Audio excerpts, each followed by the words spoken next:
శ్రీమాత్రే నమః. అమ్మకు ప్రేమతో ఛానల్కి స్వాగతం. అందరికీ కూడా ఆ అమ్మవారి ఆశీస్సులు ఉండాలని మనస్ఫూర్తిగా తల్లిని వేడుకుంటూ, ఈరోజు పుష్యమాసం, పైగా సోమవారం, ఎంతో పవిత్రమైనటువంటి ఈ రోజున ఈ కథ వినడం వలన స్వామివారి యొక్క సంపూర్ణమైనటువంటి అనుగ్రహం మనపై ఉంటుంది. కాబట్టి భక్తి శ్రద్ధలతో ఈ కథను వినండి. పూర్వం దారుడు అనేటువంటి ఒక వనం ఉండేది. ఆ వనంలో ఎందరో మునులు తమ తమ భార్యలతో సహా అగ్నిని ఉపేక్షిస్తూ కఠోరమైన తపస్సును కొనసాగిస్తూ ఉండేవారు. అప్పుడు ఒకనాడు వారందరికీ కూడా పరీక్షించాలి అయినటువంటి భావనతో పరమేశ్వరుడు ఒక సుందరమైనటువంటి రూపాన్ని ధరించి ఆ దారుణ్యానికి వెళ్తాడు. జగదేక సౌందర్యవంతుడిగా తమ కళ్ళ ముందుకు కనిపించినటువంటి శివుని చూసి మునిపత్నులు అందరూ కూడా పతివ్రత అయినటువంటి ఆయన మీద వ్యామోహాన్ని పెంచుకుంటారు. స్త్రీలకు మనోచాంచల్యం కలిగించేలాగా సందడిగా మారినటువంటి పరమేశ్వరుడు నాట్యం చేస్తూ ఆ వనంలో సంచరిస్తుండగా తాపం ఆపుకోలేనటువంటి ఆ మునిపత్నులు యుక్తాయుక్తలు కూడా మర్చిపోయి ఆయన వెంట పడతారు. తమ శరీరం మీద ఉన్నటువంటి వస్త్రాభరణాలు స్థితిగతులను కూడా మర్చిపోయి మదన పరవశంతో కొందరు సంగీతాలను ఆలపిస్తుండగా మరికొందరు ఆయనను ఏ విధంగా ఆకర్షించాలని అందంగా నాట్యం చేస్తున్నారు. మరికొందరైతే ఆయన దాడికి అడ్డంగా నిలబడి కౌగులించుకోవాలని ప్రయత్నిస్తున్నారు. మన్మథ కారణం నీతి మీరిపోగా ఆ సుందర పురుషుడు, ఎవరు ఎక్కడి నుంచి వచ్చావు, సుందరంగా దయచేసి మమ్మల్ని అనుగ్రహించు, మా శరీరాలకు ఆనందాలకు చేకూర్చు, మదన తాపానికి మేము ఏమాత్రం కూడా తట్టుకోలేకపోతున్నామని సుగ్గి విడిచి అడుగుతారు.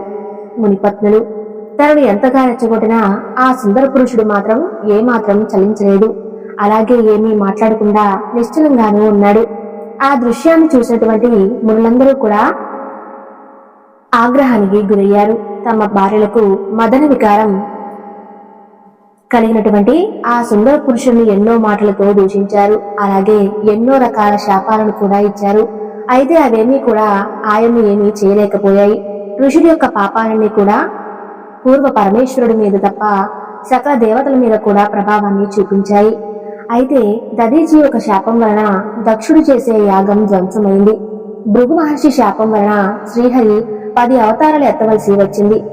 గౌతముడి యొక్క ఆగ్రహంతో దేవేంద్రుడు ఒక వృషణాలు జారిపడ్డాయి. పూర్వం 300 ప్రభావంతో శ్రీహరి సేవించడం, క్షీర సముద్రం, అమృత సముద్రం తాగడానికి ఏమాత్రం కూడా పనికి రాకపోగా అప్పుడు నారాయణుడు కాశీ క్షేత్రానికి వెళ్లి అక్కడ క్షీరంతో పరమేశ్వరుని అభిషేకించి తిరిగి క్షీర సముద్రాన్ని త్రాగడానికి అనువుగా చేరుకుంటాడు. మహర్షి యొక్క శాపంతో ధర్మదేవత కృతయుగం నుండి కలియుగానికి వచ్చేసరికి క్రమంగా క్షీణించసాగింది. మహాత్ముడైనటువంటి దుర్వాసుడు శాప ఫలితంగా యాదవులు అందరూ కూడా పరస్పరం కలహించుకుని అంతమైపోయారు. భృగు మహర్షి శ్రీహరి వస్తుస్థలాన్ని తనటంతో అక్కడ నివాసం ఉన్నటువంటి లక్ష్మీదేవి స్థానాన్ని వదిలి భూలోకంలో నివాసం ఏర్పరచుకుంది. అలా అందరూ కూడా శాపాలను గురై భూలోకంలో మానవులుగా జన్మించారు. ఈ విధంగా ఎంతో మంది మునుల యొక్క మహర్షుల యొక్క శాపాలకు గురైనప్పటికీ మహాదేవుడు మాత్రం మీ శాప ఫలాన్ని ఏమాత్రం కూడా పొందలేనటువంటి ఈ దారుణం యొక్క వృత్తాంతం మనకు తెలియజేస్తుంది. ఇలా శంకరుడు సుందరమైనటువంటి పురుషుడిగా దిగంబరంగా సంచరించడాన్ని చూసి భరించలేనటువంటి మునులు ఆయన్ను సామాన్యమైనటువంటి మానవుడిగా భావించి చూసి పరోక్షంగా నిందించడం ప్రారంభించగా వెంటనే పరమేశ్వరుడు అక్కడి నుండి అంతర్ధానమయ్యాడు. దాంతో ఏం చేయాలో తోచక అందరూ కూడా సత్యలోకానికి వెళ్లి బ్రహ్మదేవుడితో అక్కడ జరిగినటువంటి వృత్తాంతం అంతా కూడా తెలియజేస్తారు.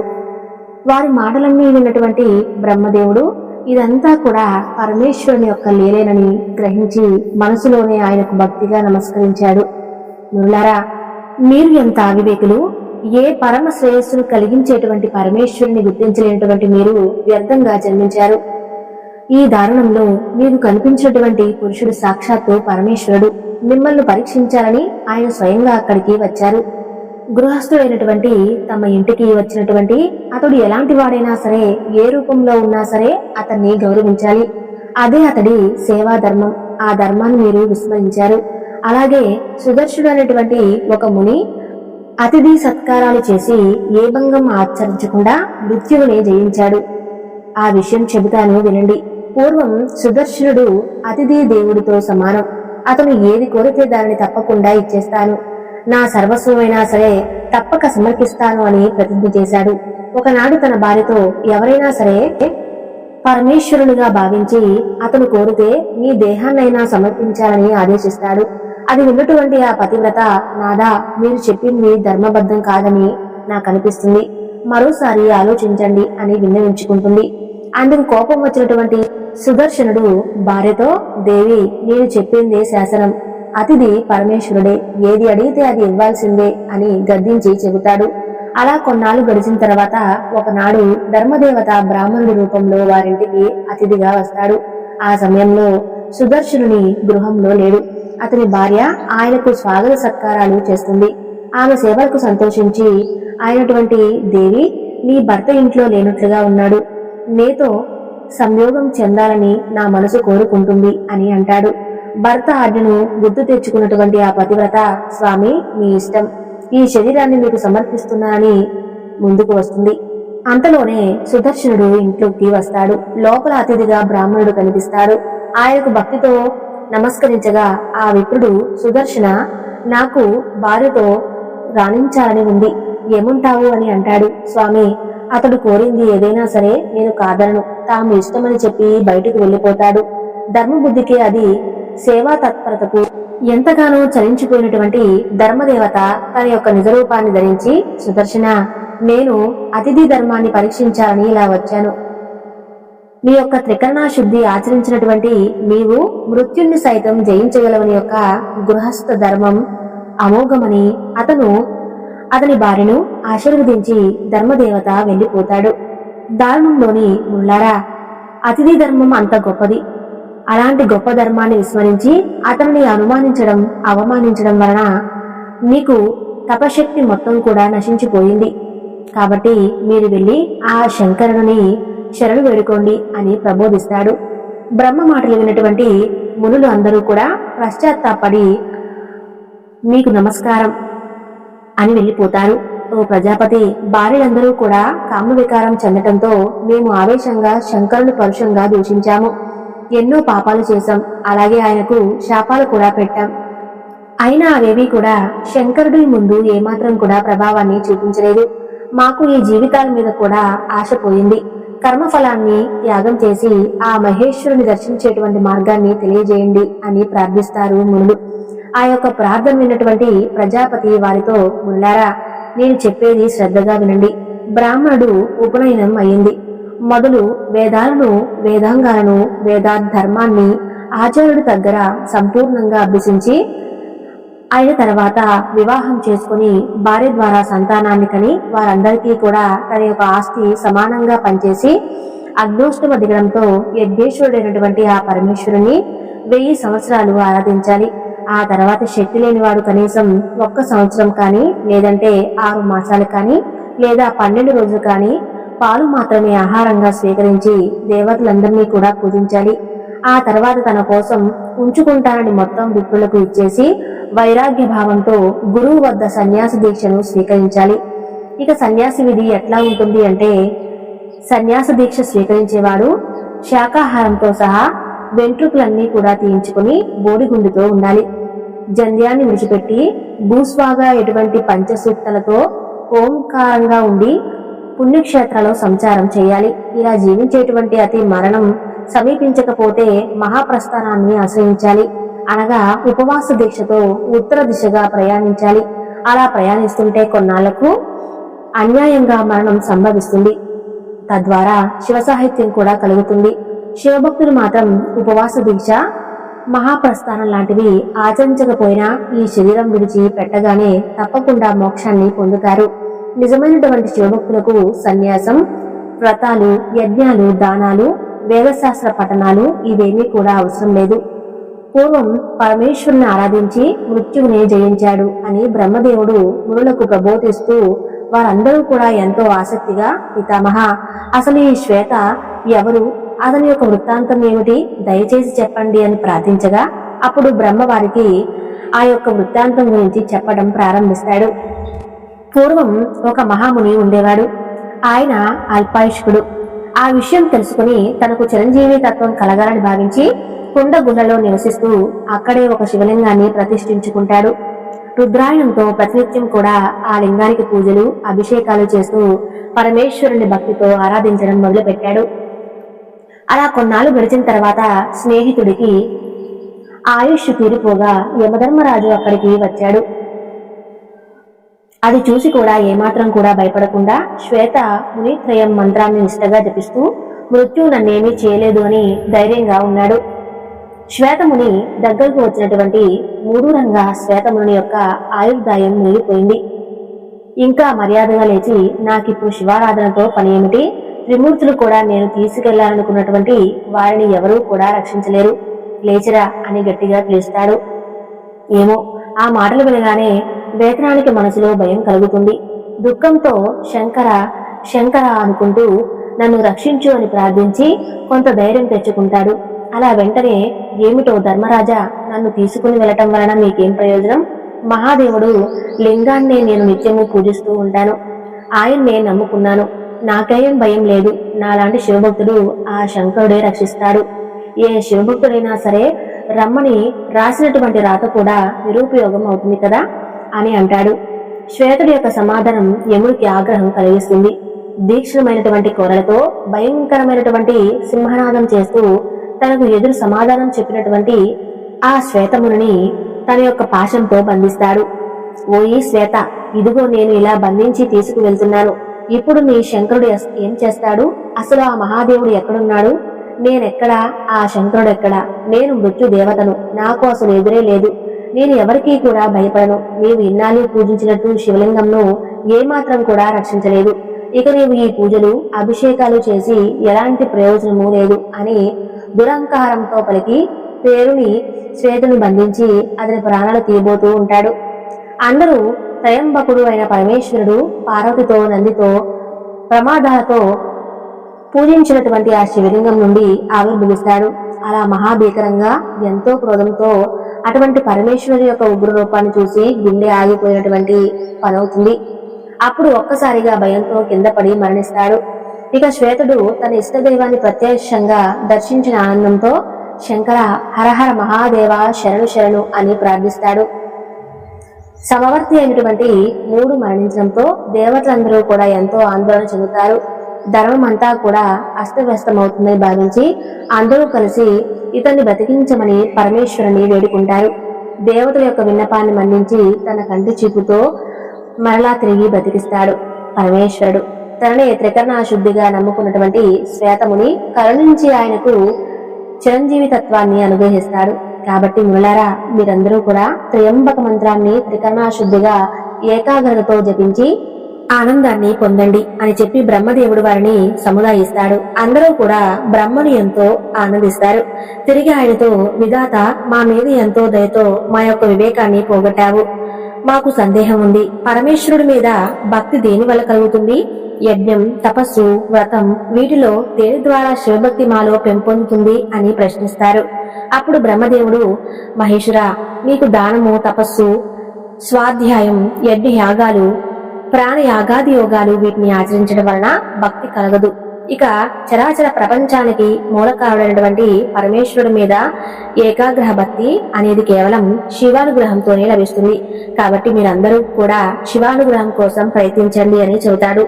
బ్రహ్మదేవుడు చెప్పినటువంటి ఆ ముని మాటలు విని మునులందరూ కూడా ఎంతో సంతోషిస్తారు. ఋషులు తమ తమ పనులతో సహా ఆయనకు భక్తిగా నమస్కరిస్తారు. బ్రహ్మదేవుడి ద్వారా పరమేశ్వరుని యొక్క గొప్పతనాన్ని, ఆయన పూజించేటువంటి విధానాన్ని, ఆయన అనుగ్రహం పొందేందుకు పాటించాల్సిన విధులను తెలుసుకుని అందరూ కూడా తిరిగి దారుణ్యానికి వస్తారు. అందరూ తమ తమ భార్యలతో కలిసి వనంలోని వివిధ ప్రదేశాల్లో పరమేశ్వరునికి ప్రతిష్ఠించుకుని పూజ, జప, ధ్యానాలతో ఆయన ఆరాధించడం మొదలు పెడతారు. అలా సంవత్సర కాలం గడిచిపోయింది. ఆ తర్వాత వసంత ఋతువు ప్రారంభమైంది. అప్పుడు పరమేశ్వరుడు వారి భక్తిని పరీక్షించాలని ఒంటి నిండా విభూతి పూసుకొని నగ్నంగా వికారమైనటువంటి ఒక రూపంలో వారి ముందుకు వస్తారు. వారిని భయపెడుతూ, వికృతంగా ఆడుతూ, పాడుతూ, అరుస్తూ ఇలా చిత్ర విచిత్రమైనటువంటి విన్యాసాలు చేయటం ప్రారంభిస్తాడు. వారి ఆశ్రమాల చుట్టూ నగ్నంగా తిరుగుతూ ఉండటం మొదలు పెట్టాడు. పరమేశ్వరుడు ఎన్ని రకాలుగా ప్రలోభ పెట్టినా, ఎన్ని రకాలుగా భయాన్ని అసహ్యాన్ని కలగజేసినా కూడా అందరూ కూడా వివేకంతో ఆ వచ్చింది పరమేశ్వరుడే అని తెలుసుకుని ఆ వికృత ఆకారంలో ఉన్నటువంటి పురుషుణ్ణి పిలిచి ఆసనం మీద కూర్చోబెట్టి నీళ్లతో ఆయన పాదాలు కడిగి భస్మాన్ని, గంధ పుష్పాక్షంతలను, పూలమాలను, విధానాలను, ధూపదీప నైవేద్యాలను సమర్పిస్తారు. బంధుమిత్ర పరిజనాలతో కలిసి ఎంతో వినయంగా ఆయనకు నమస్కరించి ఎంతో ఘనంగా సత్కరించాడు. పరమేశ్వర కరుణాసిద్ధమేమో అవివేకంతో మా యొక్క మనోవాక్య ద్వారా చేసినటువంటి పాపాలను క్షమించండి. మీ దివ్య చరిత్ర విచిత్ర రహస్యం బ్రహ్మాదులకు కూడా అది ఏమాత్రం తెలియదు. మీ మార్గాన్ని ఎవరూ తెలుసుకోలేరు. విశ్వేశ్వర, నీవేలాంటి వాడివో ఎవరికి కూడా తెలియదు. మహాత్ములు నిత్యం కూడా పొగుడుతూ ఉంటారు. భవ్యుడు, భవుడు, భావుడు, అనంత బల వీర్యం కలిగినవాడు, భూతపతి, సంహారకుడు, పింగుడు, అవ్వడు, జగత్తుకు ఆధారమైనటువంటి వాడు, త్రిగుణాత్మకుడు, సత్వరజతమో గుణాలతో నిండినటువంటి త్రయంబకుడు, త్రినేత్రుడు, త్రిశూలాన్ని ధరించినవాడు, కందర్భుడు, ఉదాసీనుడు, పరమాత్మ, శంకరుడు, ప్రశాంతుడు, గణాధిపతి, కాలుడు, దండహస్తుడు, పాస్తౌస్తుడు, వేద మంత్రాలు శృతించే కట్టుబడి ప్రధాన దైవం అనేటువంటి విశేషాలు అన్నీ కూడా నీకే సరిపోతాయి. ప్రభువు భూత భవిష్యత్తు వర్తమాన కాలాల్లో ప్రవర్తించేటువంటి యొక్క సకల సృష్టిని యొక్క దివ్య శరీరం నుంచే ఆవిర్భవిస్తుంది. మానవులందరూ కూడా తెలిసి తెలియక చేసేటువంటి పనులన్నిటికీ కూడా నీవే చేస్తుంటావు. ఈ విధంగా ములందరూ కూడా సృష్టిస్తూ పరమేశ్వరునికి ఎంతో ఆనందం కలిగిస్తుంది. వారందరూ కూడా తాము చేసిన పనికి పశ్చాత్తాపం చెందారు. తన నిజ రూపాన్ని దర్శించుకునేందుకు వారికి దివ్య దృష్టిని ప్రసాదించగా మహాదేవుని ద్వారా దివ్య దృష్టిని పొందినటువంటి వారందరూ కూడా ఆయన యొక్క దివ్య మంగళ విగ్రహాన్ని దర్శించి తన్మయులై మంగళకరమైనటువంటి వాక్యాలతో తిరిగి ఇలా కీర్తిస్తారు. ఓ పరమేశ్వర, అమలులో నీవు బ్రహ్మణి, వృద్ధుల్లో నీవు లోహితవి, ప్రాణులందరిలోనూ జీవాత్మవి, సాంఖ్యాయోగులు అందరూ కూడా నిన్ను పురుషుడు అంటారు. పర్వతాలలో నీవు, నక్షత్రాలలో చంద్రుడిలో, వశిష్ఠుడై దేవతలలో దేవేంద్రుడివి. సమస్త వేద వ్యాధ్యాంలో ఓంకారానికి వేద సూక్తులతో శ్రేష్టమైన సామసూక్తివి. అరణ్యంలో సంచరించే మృగాల సింహాన్ని, అలా గ్రామాల్లో సంచరించేటువంటి పశువుల్లో శాబాన్వి పూజించడం లోక అగ్రగణుడు. ప్రభు, మేమందరం కూడా నీ దాసులం. మేమంతా కూడా తరలించడానికి ఏం చేయాలో ఆజ్ఞాపించమని ఆ అధ్యాంతాలు తెలుసుకోలేం. మమ్మల్ని అనుగ్రహించండి అని పరమేశ్వరుని పాదాల మీద పడ్డారు. వారందరి ప్రార్థన వినటువంటి పరమేశ్వరుడు సంతోషించి పరమ పవిత్రమైనటువంటి పాశుపత ప్రధాని అలాగే భస్మ స్నాన విధిని వారికి వివరిస్తాడు. ఆ తర్వాత ఈ విధంగా దదీచి యొక్క వృత్తాంతం గురించి తెలియజేస్తాడు. పూర్వం అమ్మదేవుని కుమారుడైన తన యొక్క పరాక్రమంతో భూమండలాన్ని క్షత్రియుడిగా పాలిస్తూ ఉంటాడు. ఆయనకు మహాతపస్వి అయినటువంటి దదీచి మునితో స్నేహం ఏర్పడుతుంది. అది దినదిన ప్రవర్ధమానమవుతుంది. అలా ఒకనాడు వారిద్దరికీ విప్రుడు గొప్పవాడా లేక క్షత్రియుడు గొప్పవాడా అనే విషయం వద్ద చర్చ జరుగుతుంది. ఆ విషయం మీరిద్దరికీ కూడా వాగ్వాదం జరుగుతుంది. శివుడు, నేను అష్టదిక్పాలకుని అంశతో శ్రీహరి అంశతో జన్మించినటువంటి క్షత్రియుణ్ణి, నన్ను నీవు పూజించాలి, నీకన్నా నేనే గొప్ప అని అహంకారంతో వాదిస్తాడు. క్షత్రియుడు మాత్రం వినబడితే అది మహర్షికి ఆగ్రహం కలుగుతుంది. వెంటనే తన పాదాలతో క్షిపణి యొక్కని తన్నుతాడు. దాంతో ఇప్పటికీ కూడా ఆవేశం వస్తుంది.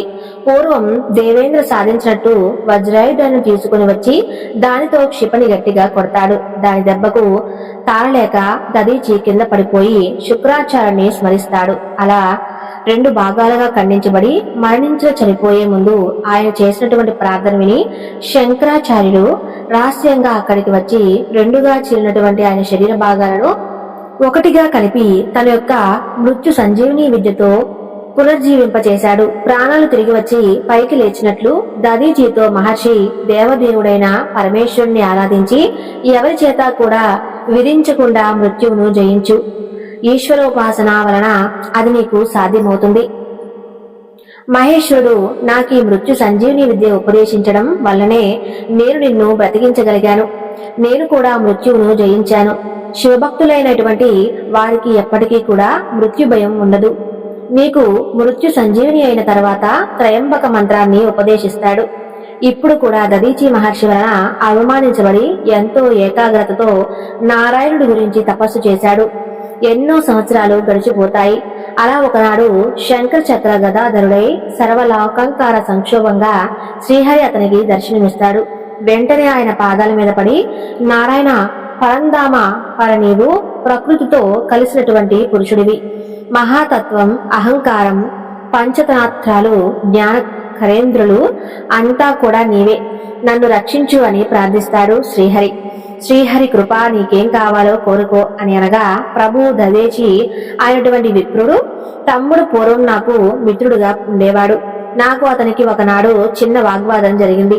దానికి కోపించినటువంటి అతనుకు అహంకారంతో నన్ను కాలితో తన్నాడు. నేను శివప్రసాదుణ్ణి కాబట్టి నాకు ఎవరి వలన భయం లేదు, ఎవరికీ కూడా భయపడను అని చెప్పి గర్వంగా చెప్పి వెళ్ళాడు. స్వామి, నేను ఎలాగైనా సరే ఓడించాలి, అందుకు తగినటువంటి వరాన్ని ప్రసాదించండి అని కోరాడు. అతని యొక్క కోరిక విన్నటువంటి శ్రీహరి మనస్సులో శంకరుని స్మరించి అతనితో ఇలా అన్నాడు, రాజేంద్ర, శివభక్తులైనటువంటి వారు ఎవరికి దేనికి భయపడరు. ఎంతటి వారైనా సరే శివభక్తి తప్పుట అయితే చాలు, అతనికి ఎలాంటి భయము కలగదు. ఇక దదీచి లాంటి మహర్షుల గురించి చెప్పేదేముంది, కాబట్టి నీవు విజయం పొందడం కష్టం. దేశీ మహర్షి సామాన్యుడు కాదు. పూర్వం దక్ష యజ్ఞం జరిగినటువంటి సందర్భంలో ఆయన శాపం వల్లనే నాకు మోర్చ వస్తే కలిగింది. దీనికి ఆయన వల్ల నేను మేలుకోగలిగాను. అయినప్పటికీ భక్తి ప్రపత్తులు నన్ను ఆనందింపజేస్తాయి. అందుకే విజయం కోసం నేను తప్పకుండా ప్రయత్నిస్తానని చెబుతాడు. మాట ప్రకారం శ్రీహరి ఒక వృద్ధ బ్రాహ్మణుడి వేషాన్ని ధరించి నది మహర్షి ఆశ్రమానికి వెళ్తాడు. వచ్చినటువంటి అతడికి దదీచి స్వాగత సత్కారాలు చేసి నమస్కరించగా, అప్పుడు బ్రాహ్మణ రూపంలో ఉన్నటువంటి శ్రీహరి నాకు వరాన్ని ప్రసాదించమని కోరాడు. తపోసంపన్నుడు అయినటువంటి దదీచి వచ్చినటువంటి విప్రుడు శ్రీహరిని గుర్తించి, ప్రభు, నీవు శ్రీహరి నాకు తెలుసు. శివుడిని ఆరాధించగా అతన్ని కోరిక తీర్చడం కోసం మీరు నా దగ్గరకు వచ్చారు. నాకు ఎవరైనా దీని వలన భయం లేదు, మీకేం కావాలో అడగండి స్వామి అంటాడు. దానికి దదీచి తనను గుర్తుపట్టడంతో రూపాన్ని ధరించినటువంటి శ్రీహరి, నీవు శివభక్తి ప్రభావంతో సర్వాఢ్యుడవయ్యావు. నీకు ఎవరైనా కూడా భయం లేదని నాకు తెలుసు. అయితే నేను నా భక్తులైనటువంటికి ఒకతనికి మాటిచ్చాను. ఒక్కసారి క్షిపణీ సభలోకి వచ్చి నీ వల్ల నేను భయపడతాను అని ఒక్క మాట అను చాలు అని ప్రాధేయపడతాడు. అయితే శివానుగ్రహం పొందినటువంటి దదీచి అందుకు అంగీకరించలేడు. ఇక నేను అసత్యాన్ని పలకను అని అంటాడు. అలా దదీచి తిరస్కరించేసరికి శ్రీహరి ఆగ్రహం కలిగి తన యొక్క సుదర్శన చక్రాన్ని అతని మీద ప్రయోగిస్తాడు.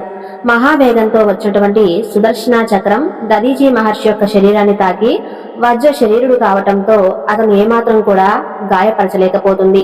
అప్పుడు దదీచి, ప్రభు శ్రీహరిని సుదర్శన చక్రం కూడా పరమేశ్వరుడు ప్రసాదించింది కాబట్టి అది నన్నేమీ చేయలేదు, కాబట్టి వ్యర్థమైనటువంటి మీ ప్రయత్నం వదులుకోండి అని వినయంగా చెబుతాడు. దాంతో కోపం మరింతగా పెరిగినటువంటి శ్రీహరి ఎన్నో శాస్త్రాలను దదీచి మీద ప్రయోగిస్తాడు. అవన్నీ కూడా దదీచిని ఏమీ చేయలేకపోతాయి. విష్ణు పిలుపు విని దేవతలందరూ కూడా ఆయనకు అండగా వస్తారు. అంతా కలిసి ముకుమ్మడిగా దాడి చేసి పైకి దాడి చేస్తారు. అప్పుడు దదీచి తన యొక్క ధర్మములు తీసి దేవతల మీదకు విసురుతాడు. అది ప్రళయాగ్ని జ్వాలలు వెదజల్లుతూ త్రిశూలంలా మారి దేవతలందరినీ కూడా కాల్చడం మొదలు పెడుతుంది.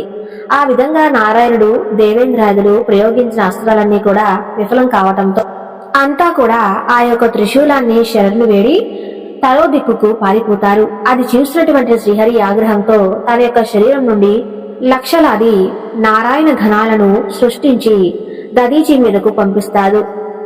దదీచి వారందరినీ కూడా దహించి వేస్తాడు. అప్పుడు శ్రీహరి తన యొక్క విశ్వరూపాన్ని ధరించి కోట్ల కొద్ది బ్రహ్మాండాలను, కోట్ల కొద్ది దేవతాగణాలను దదీచి మీదకి పంపిస్తాడు. అంతా చూసి ఏమాత్రం భయపడకుండా, నారాయణ, మీ మాయలు ఇక చాలించి నిజరూపంతో వచ్చి నాతో పోరాడవయ్యా అని కోరుకుంటాడు. నారాయణుడు నిజరూపాన్ని ధరించి దదీచి ముందుకు రాగా గీత యొక్క శరీరంతో అనంతకోటి బ్రహ్మాండాలను, కోట్లాది దేవతాగణాలను ప్రదర్శిస్తాడు. శ్రీహరి గదిలో ఉన్నటువంటి విశ్వాన్ని దర్శించి ఆయన యొక్క గొప్పతనాన్ని ప్రశంసించి వైకుంఠానికి వెళ్లిపోతాడు. ఈ విశ్వమంతా కూడా చూపి తెలుస్తుంది. తన కోరిక సఫలం చేయడం కోసం శ్రీహరి సైతం దదీచి ముందు అవమానం పాలయ్యాడని గ్రహించి వెంటనే దదీచి దగ్గరకు వస్తాడు. క్షమించమని ఆయన పాదాల మీద పడ్డాడు. అతన్ని క్షమించి తన మీద అకారణంగా దాడి చేసినట్టు విష్ణుతో సహా దేవతలందరినీ కూడా మీరందరూ రాబోయే కాలంలో దక్ష ప్రజాపతి చేసేటువంటి యాగంలో పాల్గొంటారు. అప్పుడు రుద్రుడు కోపాగ్ని జ్వాలల్లో దగ్ధమైపోతారు అని శపిస్తాడు.